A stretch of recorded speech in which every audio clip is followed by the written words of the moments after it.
What's up, family? Today we're going to talk about trading dopamine, gambling dopamine, and how it affects behavior. And just something to know, like, about how your brain works in regards to this. So let's say, for instance, we all know that in order to live and survive, right, we need to have food and water, right? That's like a given. Did you also know that you need dopamine? Dopamine is something that also is necessary for survival. And here's what dopamine is.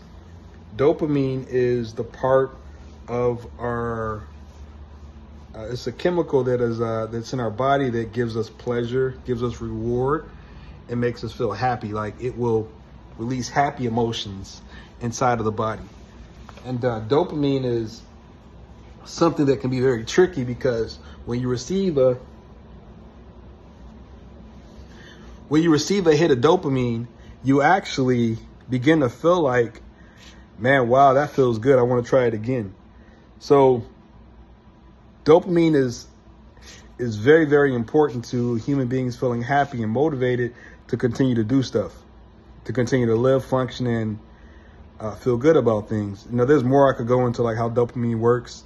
Shout out to my class that I'm learning from at Wayne County Community. Shout out to my professor there that's teaching us about dopamine addiction and how the brain works. But let's relate this to trading and gambling. So when you are in a situation to wherein you are gambling, and let's say, for instance, you bet $10. So you bet $10, and when you bet $10, you are looking to place a bet and make more money. So you place this bet, and let's say, for instance, the first bet you place, you make off the $10, you make $60. You know what that does to the brain? You're like, wait, I invested 10 and that's made 60. You get excited. So what happens is with that little boost of that little win that you had, you're like, wow, I want to feel this again. So now you're reaching your wallet, you pull out another 10 and you bet that 10. And let's say, for instance, on that one, let's say you make 100. Wow, dopamine hit. You're like, wow, this is really, really cool. So you know what happens then at that point? Then what actually happens is you're like, let me try it again. So let's say you bet another $10. Let's say you make another 80. Whoa, that is exciting. This is what actually happens when you bet? Yeah, that's what happens. But now that can become a trap, because if you continue to do it, you know, you will, what if you bet 10 and you lose the whole 10? Your money's just going down and you're not winning. So now that's kind of how now you start to feel you can connect the loss, like with those losses. But let's say, for instance, now you're on your last 10 that you want to spend, and you spend another 10 and then you make another 50. Dopamine hit. I feel good. Maybe I should keep going. So then you keep going. Now you're starting to spend some of the profits that you made to keep betting and to keep winning. But let's say, for instance, you hit a string of losses and now you lose. Because like I said in the first video, you don't really know when that machine is going to pay out. Like, that machine, you don't know what's going on behind the thing. You don't know if like 50 people were before you, 100 people played that game before you, and all of them lost or all of them won. You just don't know. So because you can't really read what's going on within the machine, you don't know when the machine may stop paying out or start paying out. But what you keep doing is you just are chasing that dopamine. So you may want to keep playing to win more. And let's say, for instance, you play another 10, and let's say you win 100. Dopamine hit. I'm excited. Oh wow, this is good for me. This is good for me. You start connecting those wins with a bill you need to pay off. You start connecting those wins with something you want to do. You're connecting the wins with things that you want to do, and you're planning to basically take care of life stuff from these wins off of you betting, right? So that's dopamine in a nutshell when it comes to like gambling. You don't really know when it could win. I mean, when it could stop, when it could continue. So now let's talk about how that can become a trap. So now let's just say, for instance, because you know it's worked once, you continue to to spend money to keep chasing like those wins. Now you start dipping into the house note money. Now you start dipping into the rent money. Now you start dipping into money that doesn't really need to be spent because you're hoping that your next bet is going to get you another win to bring you back, right? In the comments, if you've ever been there or you've ever seen someone be in a cycle of continuing to spend to get wins at the casino, go ahead and just let me know in the comments like what that experience was for you, and let's chat about it. And that can actually become a cycle that could be detrimental because now you're actually spending like real money to do that. And that's how really like gambling can trap you into a cycle to where you are, it can become negative for you. You're so wanting that hit that you're just thinking, my next bet's gonna get it, my next bet's gonna get it, my next bet's gonna get it. Now, let's talk about trading. With trading is a calculated risk. So like the way I teach trading is I show people before you ever get into the market, we're going to take a calculated risk. Number one, we're going to know what we're willing to risk to place this trade. And I did another video somewhere on my channel where I was talking about how you can actually measure your risk to get a reward. I may actually link that video at the end of this one. But what actually happens is you learn to go into the market and calculate risk. So let's say, for instance, in that first example, as the guy that was just betting 10 to get those dopamine hits or get those wins, let's say he spent $100. And let's say at the end of his hits or at the end of everything he ended up spending, he just spent $100. But let's say he only made $80. So in that example, he spent 100, made 80, so he actually lost 20. So that actually wouldn't be like good margins. So with that example, I would say that actually was not a good ROI because he lost more than he made. But you can see like, you got to look at what you're betting and you got to look at what you're gaining. And that's what your actual like ROI is. So now let's talk about trading. So let's say we enter the market with a calculated risk. Let's say we're going to bet 60. So we bet $60 and you know, and I show people in my community like how to do that. Let's say we bet $60 and with the $60 bet, we're going to look for a return of at least 3R, meaning that 60, we're looking to make 180, right? So now what happens is in trading, let's say you get into the trade, you bet 60 and you make 180. That 180 win is also a dopamine hit. It's a boost. You're like, wow, look what I just did. And you get excited. You get excited. I mean, you get like really, really excited at what you've done.